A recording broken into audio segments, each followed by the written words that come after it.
Hello everyone, welcome to Masterminds Online Classes. അപ്പോൾ കഴിഞ്ഞ ക്ലാസ്സിൽ നമ്മൾ മോണിറ്ററി പോളിസിനെ കുറിച്ചാണ് ഡിസ്കസ് ചെയ്തത് അല്ലേ. എങ്ങനെ നമുക്ക് മോണിറ്ററി പോളിസി ഉപയോഗിച്ചുകൊണ്ട് ഇൻഫ്ലേഷനെ കൺട്രോൾ ചെയ്യാം, പണപ്പെരുപ്പത്തെ നിയന്ത്രിക്കാം എന്നുള്ളതാണ് നമ്മൾ കഴിഞ്ഞ ക്ലാസ്സിൽ പറഞ്ഞത്. ഇന്നത്തെ ക്ലാസ്സിൽ നമ്മൾ ഡിസ്കസ് ചെയ്യാൻ പോകുന്നത് fiscal measures to regulate inflation. Fiscal measures ഉപയോഗിച്ചുകൊണ്ട് എങ്ങനെ നമുക്ക് നമ്മുടെ രാജ്യത്തെ ഇൻഫ്ലേഷനെ, പണപ്പെരുപ്പത്തെ നിയന്ത്രിക്കാമെന്നുള്ളതാണ്. നമ്മൾ ഇൻട്രൊഡക്ഷൻ ക്ലാസ്സിൽ പറഞ്ഞതുപോലെ ഫിസ്ക്കൽ പോളിസി എന്ന് പറയുന്നത് ആരുടെ പോളിസിയാണ്? ഗവൺമെൻറ്റിൻ്റെ പോളിസിയാണ്. ഒരു രാജ്യത്തെ ഗവൺമെൻറ് എങ്ങനെ പണപ്പെരുപ്പത്തെ നിയന്ത്രിക്കുന്നു എന്നുള്ളതാണ് ഫിസ്ക്കൽ പോളിസിയിൽ നമ്മൾ നോക്കാൻ പോകുന്നത്. Let's begin the class. Fiscal measures. Inflation cannot be managed by monetary policy alone. Monetary policy മാത്രം ഉള്ളത് കൊണ്ട് നമുക്ക് എന്ത് ചെയ്യാൻ പറ്റില്ല? ഇൻഫ്ലേഷനെ നമുക്ക് മാനേജ് ചെയ്യാൻ പറ്റില്ല, പണപ്പെരുപ്പത്തിനെ മാനേജ് ചെയ്യാൻ പറ്റില്ല. നമ്മൾ കഴിഞ്ഞ ക്ലാസ്സിൽ തന്നെ പറഞ്ഞു അല്ലേ, കോസ്റ്റ് പുഷ് കൊണ്ടാണ്, സാധനങ്ങളുടെയും സേവനങ്ങളുടെയൊക്കെ ചെലവ് വർദ്ധിച്ചത് കൊണ്ടുള്ള ഇൻഫ്ലേഷനാണ്, കോസ്റ്റ് പുഷ് ഇൻഫ്ലേഷനാണ് എന്നുണ്ടെങ്കിൽ നമുക്ക് മോണിറ്ററി പോളിസി എന്തല്ല, ഇഫക്റ്റീവ് അല്ല അല്ലേ, അത്ര ഫലപ്രദമല്ല.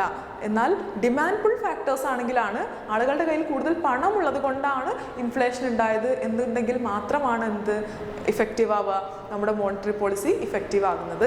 അപ്പോൾ അല്ലാത്ത സാഹചര്യം കൊണ്ടാണ് ഇൻഫ്ലേഷൻ ഉണ്ടാകുന്നത് എന്നുണ്ടെങ്കിൽ നമ്മൾ എന്ത് ചെയ്യണം? മറ്റ് മെഷേഴ്സിലെ മറ്റ് നടപടിക്രമങ്ങൾ സ്വീകരിക്കേണ്ടി വരും. അപ്പോൾ ഫിസ്ക്കൽ മെഷേഴ്സാണ് നമുക്ക് അതിനുവേണ്ടി ഉപയോഗിക്കാം. Fiscal measures should be added to it. അതുകൊണ്ട് തന്നെ മോണിറ്ററി പോളിസി മാത്രമല്ല, നമുക്ക് ഫിസ്ക്കൽ പോളിസി എന്ത് ചെയ്യുന്നുണ്ട്, യൂസ് ചെയ്യേണ്ടതായിട്ട് വരുന്നുണ്ട്. Fiscal measures refer to action taken by the government to influence its economy through the use of taxation and public spending. Government taxation ഉപയോഗിച്ചുകൊണ്ടും അതുപോലെ ഗവൺമെൻറ്റിൻ്റെ ചിലവുകൾ നിയന്ത്രിച്ചുകൊണ്ടൊക്കെ ഒരു രാജ്യത്തെ പണപ്പെരുപ്പത്തെ നിയന്ത്രിക്കുന്ന ആ ഒരു പ്രക്രിയയാണ് നമ്മൾ എന്ത് പറയുന്നത്? ഫിസ്ക്കൽ പോളിസി അല്ലെങ്കിൽ ഫിസ്ക്കൽ മെഷേഴ്സ് എന്ന് പറയുന്നത്. മോണിറ്ററി പോളിസി നമ്മൾ പറഞ്ഞു RBI ആണ് എടുക്കുന്നത് അല്ലേ, സെൻട്രൽ ബാങ്കാണ് സ്വീകരിക്കുക.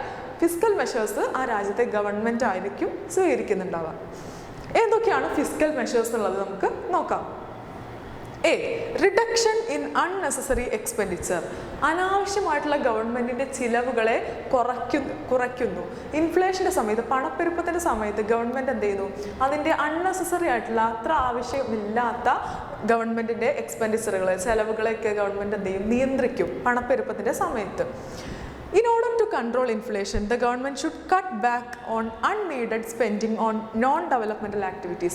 Because നമുക്കറിയാം ഗവൺമെൻറ് എന്ത് ചെയ്യുന്നുണ്ട്? നമ്മുടെ രാജ്യത്തെ ജനങ്ങളുടെ വെൽഫെയറിന് വേണ്ടി, ക്ഷേമത്തിന് വേണ്ടിയിട്ട് ഒരുപാട് ഡെവലപ്മെൻറ്റൽ ആക്ടിവിറ്റീസ് ചെയ്യുന്നുണ്ട് അല്ലേ. ഹോസ്പിറ്റൽസ് പണിയുന്നുണ്ട്, സ്കൂളുകൾ, അതുപോലെ റോഡ്, പാലം, പിന്നെ ആളുകൾക്ക് കൂടുതൽ സബ്സിഡീസ്, പെൻഷൻസ്, പിന്നെ അതുപോലെ ഇൻഷുറൻസ് ഫെസിലിറ്റി, അങ്ങനെ ഗവൺമെൻറ് എന്ത് ചെയ്യുന്നുണ്ട്? ഒരുപാട് ജനനന്മയ്ക്ക് വേണ്ടിയിട്ടുള്ള പ്രവർത്തനങ്ങൾ ചെയ്യുന്നുണ്ട് അല്ലേ. അപ്പോൾ ഇത്തരം പ്രവർത്തനങ്ങൾ ഒരുപാട് ചെയ്യുന്നുണ്ട്. അതിൽ പലതും ഡെവലപ്മെൻറ്റിന് സഹായിക്കും, നമ്മുടെ രാജ്യത്തിൻ്റെ വികസനത്തിന് വഴിയൊരുക്കുന്നതാണ് അല്ലേ. നല്ല റോഡുള്ളതും റെയിൽവേ, മെട്രോ ഒക്കെ നമ്മുടെ രാജ്യത്തിൻ്റെ വികസനത്തിന് നയിക്കുന്ന അടിസ്ഥാന സൗകര്യങ്ങളാണ് അല്ലേ. അതുപോലെ തന്നെ ഹോസ്പിറ്റൽസ് ഒക്കെ നമ്മുടെ പൊതുജനങ്ങളുടെ ആരോഗ്യം മെച്ചപ്പെടുത്തുന്നതിന് വേണ്ടിയിട്ടാണല്ലേ ഗവൺമെൻറ് പണിയുന്നത്. അപ്പോൾ ഇത്തരത്തിലുള്ള ഡെവലപ്മെൻറ്റലായിട്ടുള്ള ആക്ടിവിറ്റീസ് ഉണ്ട്, നോൺ ഡെവലപ്മെൻറ്റലായിട്ടുള്ള ആക്ടിവിറ്റീസും ഉണ്ട്. അത്ര വികസനത്തിലൊന്നും നയിക്കാത്ത, ഗവൺമെൻറ്റിൻ്റെ ബാധ്യത സൃഷ്ടിക്കാവുന്ന ഒരുപാട് പ്രവർത്തനങ്ങളുണ്ട്. അതിൽ പറയുന്നതാണ് നമ്മൾ ഈ പെൻഷൻ കൊടുക്കുന്നത്, അല്ലെങ്കിൽ നമ്മൾ ഈ അൺഎംപ്ലോയ്മെൻറ്റ് പെൻഷനൊക്കെ കൊടുക്കില്ലേ, തൊഴിലില്ലായ്മ വേതനം, അതുപോലെ തന്നെ ഗവൺമെൻറ് സബ്സിഡി കൊടുക്കുന്നത്. ഈ സബ്സിഡിയൊക്കെ കൊടുക്കുന്നത് കൊണ്ട് ആ ചെറിയ സമയത്ത് എന്ത് ചെയ്യുന്നുണ്ട്? ആളുകൾക്ക്, പ്രൊഡ്യൂസേഴ്സിനും അതുപോലെ വാങ്ങുന്ന കൺസ്യൂമേഴ്സിനൊക്കെ ആശ്വാസമുണ്ട് എന്നെങ്കിലും അതൊക്കെ ഗവൺമെൻറ്റിൻ്റെ ഭാഗത്ത് നിന്ന് ചിന്തിക്കുമ്പോൾ എന്താണ്? ഗവൺമെൻറ്റിൻ്റെ ഒരു ബാധ്യതയാണ്. കാരണം ഈ സബ്സിഡി കൊടുത്താൽ ആ പൈസ ആര് കൊടുക്കണം? പിന്നീട് ഗവൺമെൻറ് കൊടുക്കണം അല്ലേ. ആ സബ്സിഡി അല്ലാത്ത തുക മാത്രമേ ആര് കൊടുക്കുള്ളൂ? കൺസ്യൂമേഴ്സ് കൊടുക്കുള്ളൂ. ഒരു സാധനത്തിന് സബ്സിഡി ഉണ്ടെന്ന് പറഞ്ഞാൽ ആ ശരിക്കുള്ള തുക, മാർക്കറ്റിലുള്ള പൈസ ആര് കൊടുക്കണം? ഗവൺമെൻറ് ഈ പ്രൊഡ്യൂസേഴ്സിന് കൊടുക്കണം. എന്നിട്ടാണ് ഗവൺമെൻറ് സബ്സിഡി പ്രഖ്യാപിക്കുന്നത്. അപ്പോൾ അതൊക്കെ ഗവൺമെൻറ്റിന് എന്ത് ചെയ്യും? ബാധ്യതകളായിട്ട് വരുന്നു. അപ്പോൾ ഈ നോൺ ഡെവലപ്മെൻറ്റിലും ആയിട്ടുള്ള, വികസനത്തിന് നയിക്കാത്ത കുറച്ച് അൺനെസസറി ആയിട്ടുള്ള, അത്യാവശ്യമല്ലാത്ത ചെലവുകളൊക്കെ ഗവൺമെൻറ് എന്ത് ചെയ്യും? പണപ്പെരുപ്പം ഉണ്ടാകുമ്പോൾ അല്ലെങ്കിൽ ഇൻഫ്ലേഷൻ ഉണ്ടാകുമ്പോൾ കുറയ്ക്കുന്നു. Additionally, this will restrain private spending that is reliant on government spending. ഇത് എന്തിനു കാരണമാവുന്നു? ഈ ഗവൺമെൻറ്റിൻ്റെ ചെലവുകൾ, ഗവൺമെൻറ്റിൻ്റെ വികസന പ്രവർത്തനങ്ങളൊക്കെ നടത്തുമ്പോൾ അതിൻ്റെ ഭാഗമായിട്ടുണ്ടാകുന്ന പ്രൈവറ്റ് സ്പെൻഡിങ് അല്ലേ, പ്രൈവറ്റ് സെക്ടേഴ്സിൻ്റെ സ്വകാര്യ വ്യക്തികളുടെ ചെലവിനെയും എന്ത് ചെയ്യുന്നു? റീസ്ട്രെയിൻ ചെയ്യുന്നു അല്ലെങ്കിൽ നിയന്ത്രിക്കുന്നു. അപ്പോൾ ഗവൺമെൻറ് എന്ത് ചെയ്യും? ഇൻഫ്ലേഷൻ ഉണ്ടാകുന്ന സമയത്ത് ഏറ്റവും അത്യാവശ്യമായിട്ടുള്ള മേഖലകളിൽ ഏറ്റവും ലീഡിംഗ് ആയിട്ടുള്ള സെക്ടേഴ്സിൽ മാത്രമേ എന്ത് ചെയ്യുള്ളൂ? ചെലവ് ചെയ്യുള്ളൂ. അനാവശ്യ ചെലവുകളൊക്കെ ഗവൺമെൻറ് എന്ത് ചെയ്യുന്നു? ഒഴിവാക്കുന്നു, ചുരുക്കുന്നു. അപ്പോൾ എന്ത് ചെയ്യുന്നു? സ്വാഭാവികമായിട്ടും ആളുകളുടെ കയ്യിലുണ്ടാകുന്ന പണത്തിൻ്റെ ലഭ്യത കുറയുന്നു. Although this strategy is always appreciated, it might be challenging. ഈ ഒരു സ്ട്രാറ്റജി നല്ലതാണ് അല്ലേ? ഗവൺമെൻറ് എന്ത് ചെയ്യാണ്? അതിൻ്റെ പ്രവർത്തനങ്ങളൊക്കെ കുറയ്ക്കുകയാണ്, അതിൻ്റെ ചിലവ് കുറയ്ക്കുകയാണ്. ഗവൺമെൻറ്റിൻ്റെ ചിലവ് കുറച്ചാൽ തന്നെ ആളുകളുടെ കയ്യിൽ ഇപ്പോൾ ഒരു ഗവൺമെൻറ് റോഡ് പണിയൊക്കെ നടത്തുകയാണെങ്കിൽ അതിൻ്റെ ഫലമായിട്ട് ആളുകൾക്ക് കുറേ പൈസ കിട്ടുന്നുണ്ടാവില്ലേ ഗവൺമെൻറ്റിൻ്റെ കയ്യിൽ നിന്ന്. അപ്പോൾ തൊഴിലാളികൾക്ക് ക്യാഷ് കൊടുക്കും, അപ്പോൾ അവരുടെ കയ്യിൽ പണം കൂടുന്നു, അങ്ങനെ ഇൻഫ്ലേഷനെ നയിക്കുന്നു. അങ്ങനെ ഒരു ഉദാഹരണം പറഞ്ഞതാണ്. അപ്പോൾ അതുപോലെ ഗവൺമെൻറ്റിൻ്റെ ഒരുപാട് പ്രവർത്തനങ്ങൾ കൂടുമ്പോൾ അതിനനുസരിച്ച് ആളുകളുടെ സൊസൈറ്റിയിലെ നമ്മുടെ ആളുകളുടെ കയ്യിലുള്ള പണത്തിൻ്റെ ലഭ്യതയും കൂടുന്നുണ്ട് ഗവൺമെൻറ്റിൻ്റെ വികസന പ്രവർത്തനങ്ങളുടെയൊക്കെ ഭാഗമായിട്ട്. അപ്പോൾ ഗവൺമെൻറ് എന്ത് ചെയ്യും? അത്യാവശ്യമായിട്ടുള്ള മേഖലകളിൽ മാത്രമേ ചിലവഴിക്കുന്നുള്ളൂ, ബാക്കി ഗവൺമെൻറ് ചിലവ് ചുരുക്കൽ നയം പ്രഖ്യാപിക്കുകയാണ്. അപ്പോൾ ഇങ്ങനെയാണ് ഈ ഒരു പരിപാടി നല്ലതാണ് അല്ലേ? ഗവൺമെൻറ്റിനും കടബാധ്യതയൊക്കെ ഒഴിവാക്കാനും അതുപോലെ അനാവശ്യമായിട്ടുള്ള ബാധ്യതകളൊക്കെ ഇല്ലാതെ പോകാനും നമ്മുടെ രാജ്യത്ത് പണപ്പെരുപ്പം ഇല്ലാതിരിക്കാനും ഒക്കെ ഇത് നല്ലതായിരിക്കും. പക്ഷേ ഇതിനൊരു ചലഞ്ച് ഉണ്ട്, ഇതിനൊരു പ്രശ്നമുണ്ട്. എന്താണത്? It might be challenging to distinguish between necessary and unnecessary spending. ഏതാണ് അത്യാവശ്യം ഏതാണ് അനാവശ്യം നമ്മൾ വേർതിരിക്കേണ്ടി വരും അല്ലേ? ഗവൺമെൻറ് വളരെ കുറച്ച് കാര്യങ്ങൾക്ക് മാത്രമേ പണം ചെലവഴിക്കുന്നുള്ളൂ എന്ന് പറഞ്ഞാൽ ഏതാണ് അത്യാവശ്യമുള്ള സാധനം, ഏതാണ് അൺനെസസറി ആയിട്ടുള്ള കാര്യം എന്ന് ഗവൺമെൻറ് എന്ത് ചെയ്യണം? വേർതിരിക്കണം. ഇത് വളരെയധികം ചലഞ്ചിങ് ആയിട്ടുള്ള ഒരു പണിയായിരിക്കും അല്ലേ? അപ്പോൾ ഇത് ചിലപ്പോൾ എല്ലാം അത്യാവശ്യമായിട്ടുള്ളതായിരിക്കും ഗവൺമെൻറ്റിൻ്റെ പ്രവർത്തനങ്ങൾ, അപ്പോൾ ഗവൺമെൻറ്റിനൊന്ന് ഒഴിവാക്കാൻ പറ്റാത്തതായിരിക്കാം. അപ്പോൾ ഈ ഒരു ചലഞ്ച് ഈ ഒരു ഗവൺമെൻറ് സ്പെൻഡിങ് കട്ട് ചെയ്യുന്നതിൽ ഉണ്ട്. അപ്പോൾ ഫസ്റ്റ് മെഷർ എന്താ? ഗവൺമെൻറ് അൺനെസസറി ആയിട്ടുള്ള സ്പെൻഡിങ്, അനാവശ്യമായിട്ടുള്ള ചെലവുകളൊക്കെ ഗവൺമെൻറ് എന്ത് ചെയ്യുന്നു? നിയന്ത്രിക്കുന്നു, കട്ട് ചെയ്യുന്നു.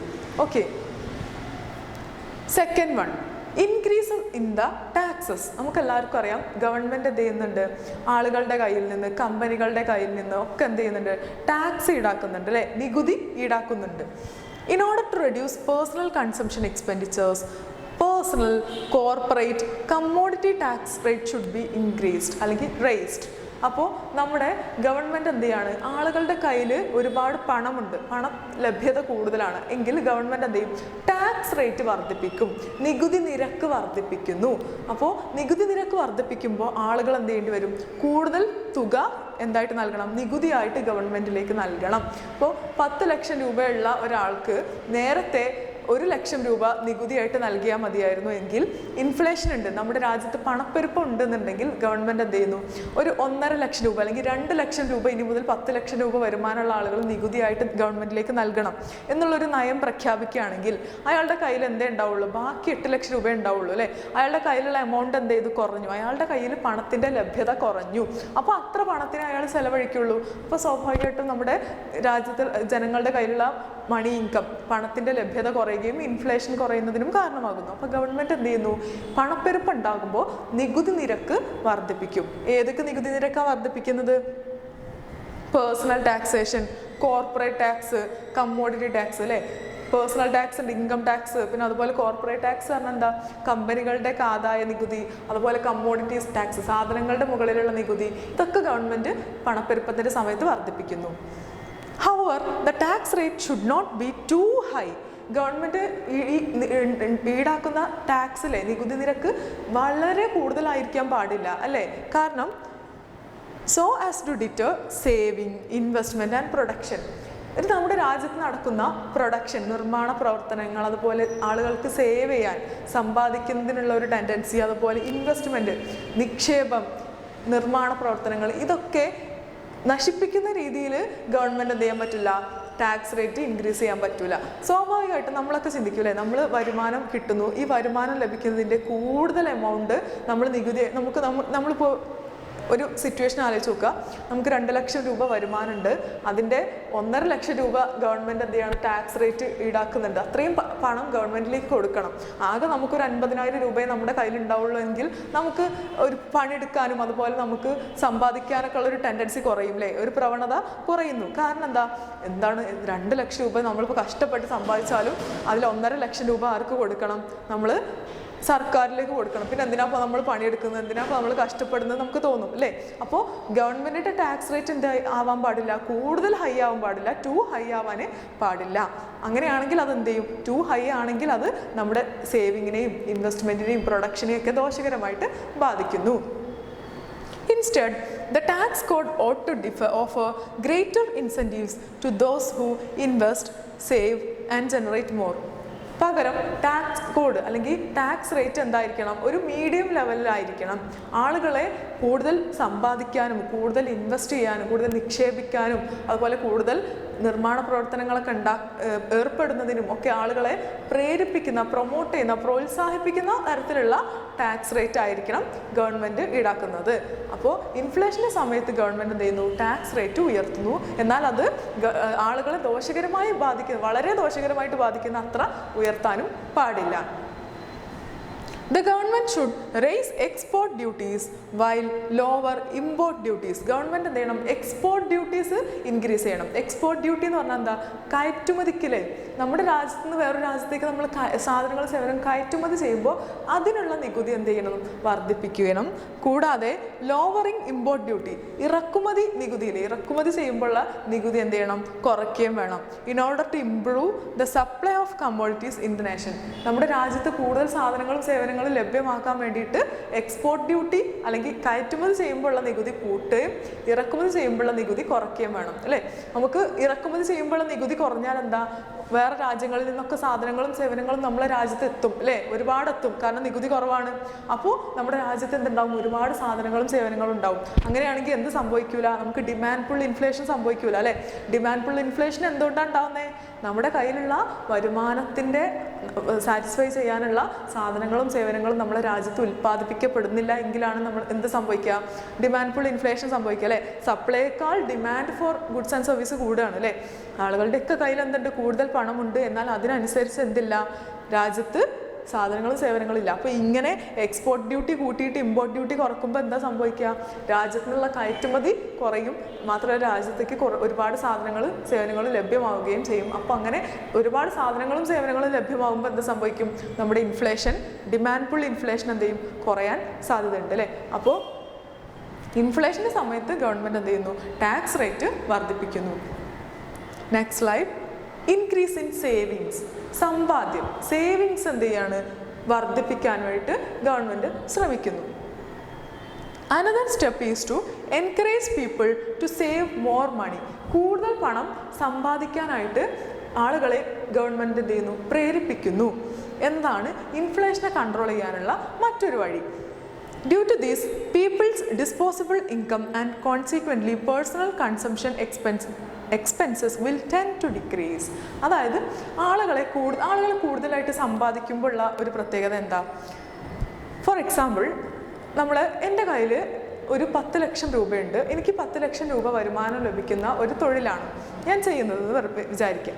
അപ്പോൾ ഞാൻ അതിൻ്റെ എല്ലാ മാസവും എനിക്ക് എന്താ കിട്ടുന്നത്, ഒരു 10 ലക്ഷം രൂപയാണ് എനിക്ക് വരുമാനമായിട്ട് കിട്ടുന്നത്.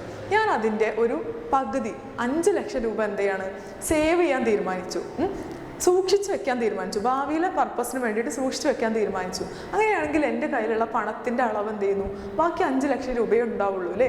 ബാക്കി പണം എന്ത് ചെയ്യാണ്, സേവ് ചെയ്തു. ഞാൻ സേവ് ചെയ്യുകയാണെങ്കിൽ നമ്മുടെ കയ്യിലുള്ള പണത്തിൻ്റെ ലഭ്യത എന്ത് ചെയ്യും, കുറയുന്നു അല്ലേ.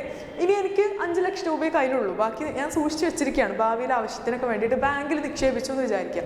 അപ്പോൾ ബാക്കി 5 ലക്ഷം രൂപയെ എനിക്ക് എന്തുള്ളൂ, സാധനങ്ങളും സേവനങ്ങളും വാങ്ങാനുള്ളൂ അല്ലെങ്കിൽ ചിലവാക്കാനുള്ളൂ. അപ്പോൾ സ്വാഭാവികമായിട്ടും നമ്മൾ സൂക്ഷിച്ച് വെക്കുമ്പോൾ നമ്മുടെ കയ്യിലുള്ള പണത്തിൻ്റെ ലഭ്യത എന്ത് ചെയ്യും, കുറയുന്നു. അങ്ങനെ പണത്തിൻ്റെ ലഭ്യത കുറയുമ്പോൾ പണപ്പെരുപ്പവും എന്ത് ചെയ്യും, അല്ലെങ്കിൽ ഇൻഫ്ലേഷനും കുറയുന്നു. സോ പീപ്പിൾസ് ഡിസ്പോസിബിൾ ഇൻകം, ചിലവാക്കാനുള്ള ആളുകളുടെ കയ്യിലുള്ള വരുമാനം ആളുകൾ കൂടുതൽ പണം സൂക്ഷിച്ചു വെക്കുമ്പോൾ, സേവ് ചെയ്യുമ്പോൾ കുറയുന്നുണ്ട്. അതുകൊണ്ട് തന്നെ കൺസംഷൻ എക്സ്പെൻഡിച്ചർ അല്ലേ, ചിലവാക്കാനുള്ള നമ്മൾ സാധനങ്ങളും സേവനങ്ങളും വാങ്ങുമ്പോഴുള്ള ചിലവും സ്വാഭാവികമായിട്ടും അത് കുറയ്ക്കുന്നു. കാരണം നമ്മുടെ കയ്യിൽ നമ്മൾ സൂക്ഷിച്ചു വെച്ചിരിക്കുകയാണ്, സേവ് ചെയ്യാൻ വെച്ചിരിക്കുകയാണ് അല്ലേ.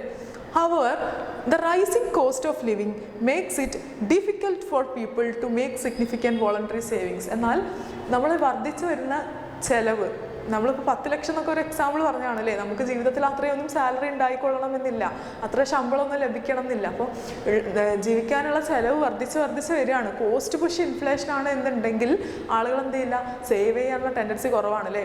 ഇപ്പോൾ എനിക്കൊരു 5 ലക്ഷം അല്ലെങ്കിൽ ഒരു ലക്ഷമൊക്കെ ഒരു വർഷം കിട്ടുന്നുള്ളൂ, ഒരു വർഷം വരുമാനമായിട്ട് കിട്ടുന്നുള്ളൂ എങ്കിൽ ഞാൻ അത് വെച്ച് പെടാപാട് വരെയായിരിക്കും അല്ലേ.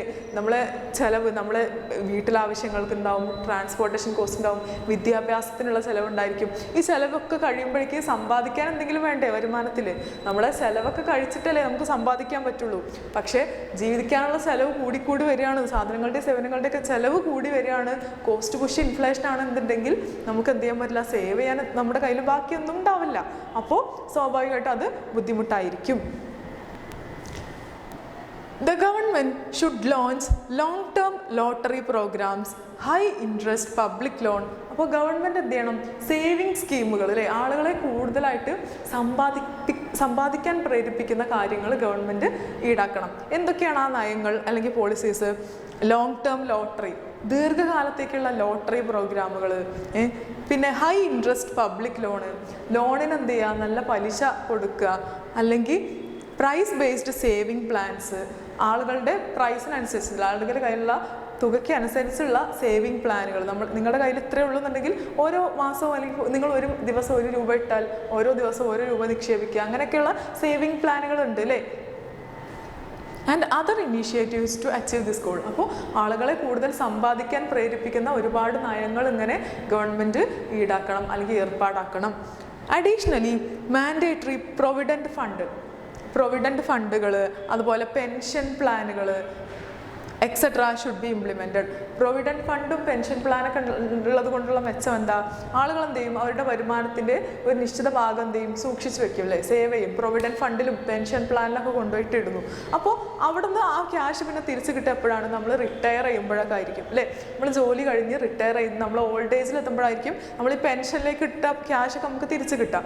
അപ്പോൾ ഇങ്ങനെ പെൻഷൻ പ്ലാനിലും പ്രൊവിഡൻറ്റ് ഫണ്ടിലൊക്കെ ക്യാഷ് ഇടുമ്പോൾ ആ ഒരു പീരീഡ് ഉണ്ടാവും, ഒരു നിശ്ചിത കാലം ഉണ്ടാവും. ചിലപ്പോൾ 50 വയസ്സാവും, ചിലപ്പോൾ 60 വയസ്സൊക്കെ ആയിരിക്കും. ആ വയസ്സ് നമുക്ക് എത്തുമ്പോൾ മാത്രമേ നമുക്ക് ആ ക്യാഷ് എന്ത് ചെയ്യുള്ളൂ, തിരിച്ച് കിട്ടുള്ളൂ.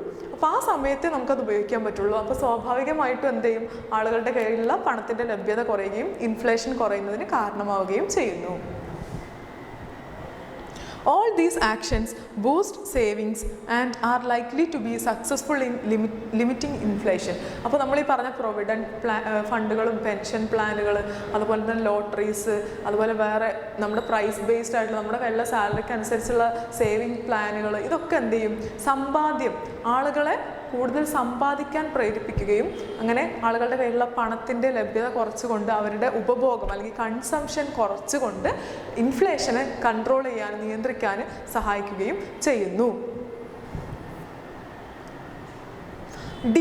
അടുത്തൊരു മെഷറാണ് സർപ്ലസ് ബജറ്റ്. നമ്മൾ പറഞ്ഞിരുന്നു ബജറ്റ് നമ്മുടെ ഗവൺമെൻറ് എന്ത് ചെയ്യും, എല്ലാ വർഷവും അടുത്ത വർഷത്തെ ചെലവുകളും അതുപോലെ അടുത്ത വർഷം വരുമാനം കിട്ടാൻ സാധ്യതയുള്ള ഏരിയാസും ഒക്കെ ലിസ്റ്റ് ഔട്ട് ചെയ്തുകൊണ്ട് ബജറ്റ് പുറത്തിറക്കാറുണ്ട് അല്ലേ. ഗവൺമെൻറ്, യൂണിയൻ ഗവൺമെൻറ്റും കേന്ദ്ര ഗവൺമെൻറ്റും സംസ്ഥാന ഗവൺമെൻറ് എന്ത് ചെയ്യാറുണ്ട്, ബജറ്റുകൾ പുറത്തിറക്കാറുണ്ട്. അപ്പോൾ ഡെഫിസിറ്റ് ബജറ്റ് എന്ന് പറഞ്ഞാൽ എന്താണ്, നമ്മൾ ബജറ്റിലെ ചെലവ് വരുമാനത്തേക്കാൾ കൂടുതലാകുന്ന ഒരു അവസ്ഥയാണ് നമ്മൾ ഡെഫിസിറ്റ് ബജറ്റ് എന്ന് പറയുന്നത്.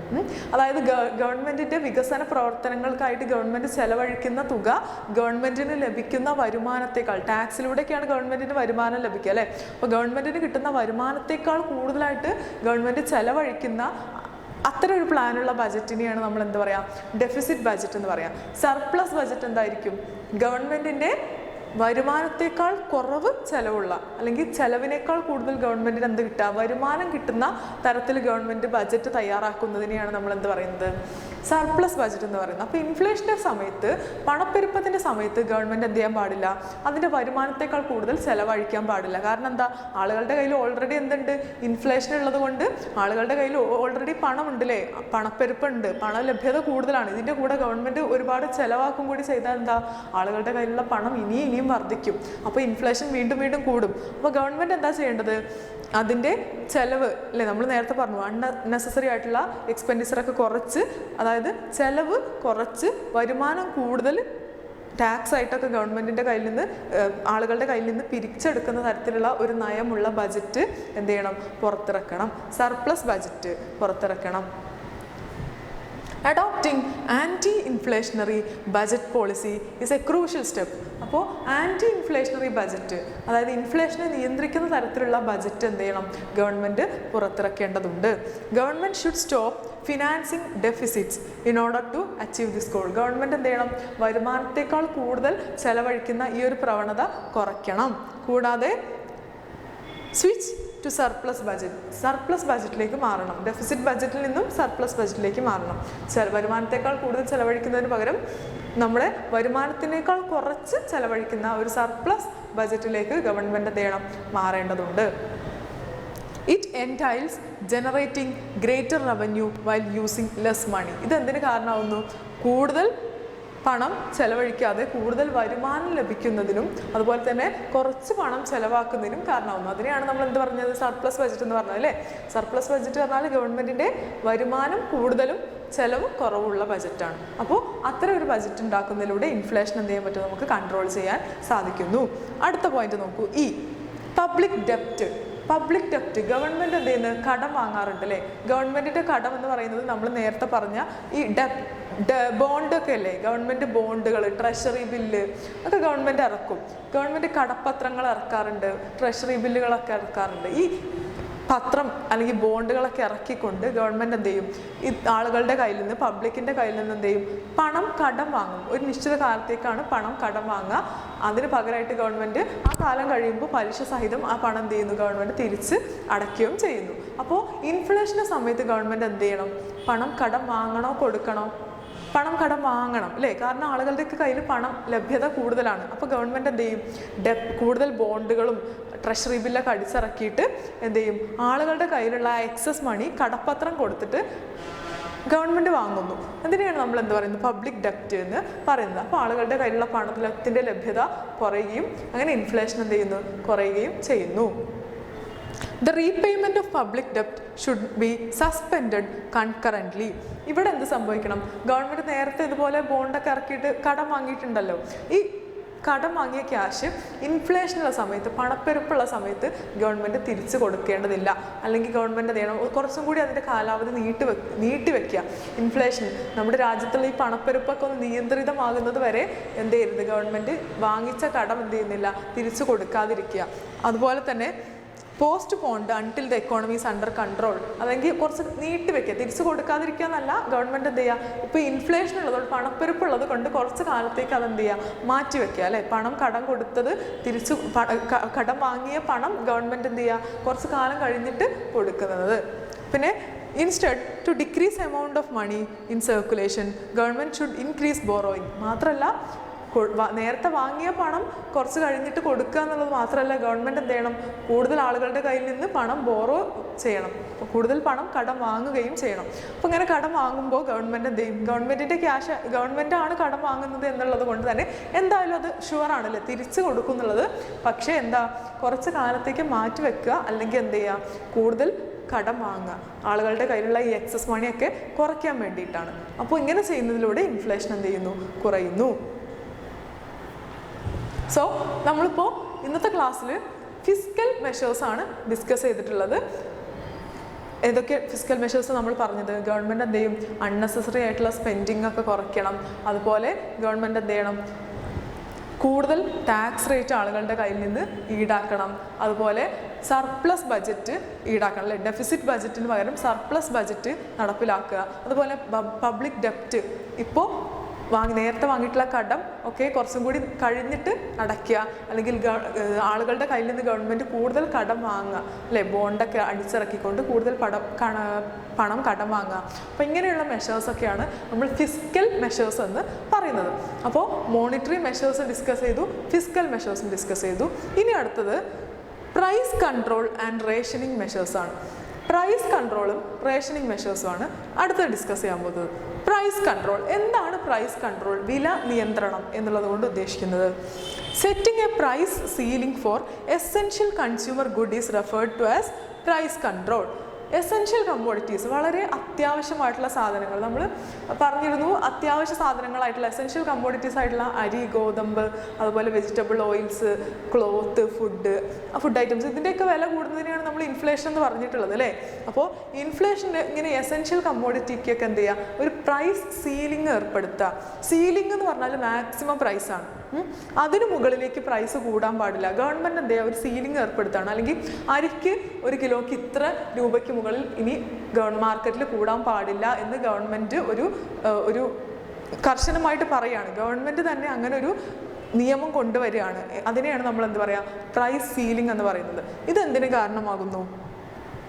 They are maximum prices set by law and anyone charging more than these prices is subject to legal punishment.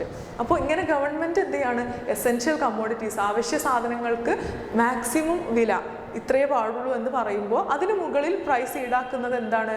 നിയമപ്രകാരമാണ് government എന്ത് ചെയ്യുന്നത്, ഇങ്ങനെ പറയുന്നത്. അതുകൊണ്ട് തന്നെ അതിന് മുകളിൽ പ്രൈസ് മാർക്കറ്റിൽ ഈടാക്കിയാൽ എന്താണ്, കുറ്റകരമാണ്, അല്ലേ, പണിഷബിൾ ആണ്. Inflation is suppressed by price control in this method. അങ്ങനെ ഈ ഒരു മെത്തേഡ് ഉപയോഗിച്ചുകൊണ്ട് നമുക്ക് എന്ത് ചെയ്യാൻ പറ്റും, ഇൻഫ്ലേഷനെ, പണപ്പെരുപ്പത്തെ നമുക്ക് എന്ത് ചെയ്യാൻ പറ്റുന്നു, നിയന്ത്രിക്കാൻ സാധിക്കുന്നു. But it cannot be controlled in long run. ഒരുപാട് കാലത്തേക്കൊന്നും എന്ത് ചെയ്യാൻ പറ്റില്ല, നമുക്ക് ഇങ്ങനെ ഒരു മെഷർ കൊണ്ട് നമുക്ക് ഇൻഫ്ലേഷനെ കൺട്രോൾ ചെയ്യാൻ പറ്റില്ല. എന്നിരുന്നാലും ഷോർട്ട് റണ്ണിൽ, കുറച്ച് കാലയളവിലേക്ക്, ചുരുങ്ങിയ കാലയളവിലേക്ക് എന്ത് ചെയ്യാൻ പറ്റും, നമുക്ക് അവശ്യ സാധനങ്ങൾക്ക് ഒരു മാക്സിമം പ്രൈസ് അല്ലെങ്കിൽ ഒരു പ്രൈസ് സീലിംഗ്, അല്ലേ, സീലിംഗ് ഏർപ്പെടുത്തിക്കൊണ്ട് നമുക്ക് എന്ത് ചെയ്യാൻ പറ്റും, സാധനങ്ങളുടെയും സേവനങ്ങളുടെയൊക്കെ വില നിയന്ത്രിക്കാൻ പറ്റുന്നു.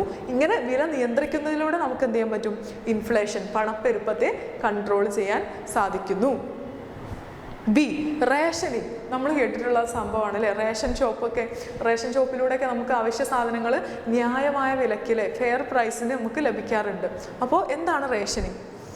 Rationing aims to distribute scarce goods consumption in order to make them available to a large number of consumers. ഒരുപാട് കൺസ്യൂമേഴ്സിന്, അതായത് പണം ഒക്കെ അല്ലെങ്കിൽ സാലറി ഒക്കെ കുറവുള്ള സാധാരണക്കാരായിട്ടുള്ള ദാരിദ്ര്യം അനുഭവിക്കുന്ന ആളുകൾക്കും ആവശ്യ സാധനങ്ങൾ ലഭ്യമാക്കുന്നതിന് വേണ്ടിയിട്ടാണ് ഗവൺമെൻറ് റേഷനിങ് ചെയ്യുന്നത്, അല്ലേ. റേഷൻ ഷോപ്പുകളിലൂടെയൊക്കെ ഗവൺമെൻറ് അവശ്യ സാധനങ്ങൾക്ക് ഇങ്ങനെ വിതരണം ചെയ്യാറുണ്ട്, അല്ലേ. ഇതിനെയാണ് റേഷനിങ് എന്ന് പറയുന്നത്. അപ്പോൾ ഗവൺമെൻറ് എന്ത് ചെയ്യാണ്, അവശ്യ സാധനങ്ങൾ ഗവൺമെൻറ് തന്നെ നേരിട്ട് ആളുകൾക്ക് ന്യായമായ വിലയ്ക്ക് ഒരുപാട് ആളുകൾക്ക് വിതരണം ചെയ്യുന്നതിനെയാണ് നമ്മൾ റേഷനിങ് എന്ന് പറയുന്നത്. It is used in the production of essential consumer goods. ഇതെന്താണ്, അവശ്യ സാധനങ്ങൾക്കാണ് നമ്മൾ ഇങ്ങനെ ഒരു റേഷനിങ് ചെയ്യുക. നമുക്കിപ്പോൾ ആഡംബര വസ്തുക്കളോ അല്ലെങ്കിൽ ലക്ഷറി സാധനങ്ങളൊന്നും നമുക്ക് റേഷൻ ഷോപ്പിൽ പോയാൽ കിട്ടൂല, അല്ലേ. നമുക്ക് അരി, മണ്ണെണ്ണ, അതുപോലെ തന്നെ ഗോതമ്പ്, ആട്ട, അങ്ങനത്തെ സാധനങ്ങളൊക്കെ നമുക്ക് റേഷൻ ഷോപ്പിൽ കിട്ടുള്ളൂ. അപ്പോൾ അത്രയും ആവശ്യമായിട്ടുള്ള അവശ്യ സാധനങ്ങൾ നമ്മൾ എന്ത് ചെയ്യുന്നു, റേഷൻ ഷോപ്പിലൂടെ ന്യായമായ വിലയ്ക്ക് നൽകുന്നു. Such wheat, rice, sugar, kerosene oil and so on. നമ്മൾ പറഞ്ഞു റൈസിലെ അരി, ഗോതമ്പ്, പഞ്ചസാര, അല്ലെങ്കിൽ വെജിറ്റബിൾ ഓയിൽസ്, കെറോസിൻ, മണ്ണെണ്ണ, ഇതൊക്കെയാണ് നമുക്ക് റേഷൻ ഷോപ്പിൽ പോയാൽ കിട്ടാറുള്ളത്. അപ്പോൾ ഇത്തരം ആവശ്യ സാധനങ്ങൾ നമ്മൾ എന്ത് ചെയ്യുക, ന്യായമായ വിലയ്ക്ക് നൽകുന്നതിനാണ് റേഷനിങ് എന്ന് പറയുന്നത്. It is intended to stabilize food prices and ensure distributive justice. അതായത് സാധനങ്ങളുടെ സേവനങ്ങളുടെയൊക്കെ വില നിയന്ത്രിക്കുക എന്നുള്ളതും അന്യായമായിട്ടുള്ള വില ഈടാക്കുന്നത് ഒഴിവാക്കാൻ വേണ്ടിയിട്ടും, അതുപോലെ തന്നെ എല്ലാ ആളുകൾക്കും ഡിസ്ട്രിബ്യൂട്ടീവ് ജസ്റ്റിസ് എന്ന് പറഞ്ഞാൽ വിതരണത്തിലുള്ള സമത്വം അല്ലെങ്കിൽ ഒരു നന്മ, എല്ലാ ആളുകൾക്കും, വരുമാനം കുറഞ്ഞ ആളുകൾക്കും സാധനങ്ങളൊക്കെ കിട്ടണം, പട്ടിണി കിടക്കരുത് എന്ന് വിചാരിച്ചിട്ടാണ് ഗവൺമെൻറ് ഇങ്ങനെ ഒരു റേഷനിങ് ചെയ്യുന്നത്. അപ്പോൾ ഇന്നത്തെ ക്ലാസ്സിൽ നമ്മൾ ഡിസ്കസ് ചെയ്തിട്ടുള്ളത് ഫിസ്ക്കൽ മെഷേഴ്സ് ടു റെഗുലേറ്റ് ഇൻഫ്ലേഷനും അതുപോലെ തന്നെ പ്രൈസ് കൺട്രോൾ ആൻഡ് റേഷനിങ് മെഷേഴ്സുമാണ്. അപ്പോൾ ഇന്നത്തെ ക്ലാസ് എല്ലാവർക്കും മനസ്സിലായി എന്ന് വിശ്വസിക്കുന്നു. വീണ്ടും അടുത്ത ക്ലാസ്സുമായിട്ട് അടുത്ത വീഡിയോയിൽ കാണാം. Bye then.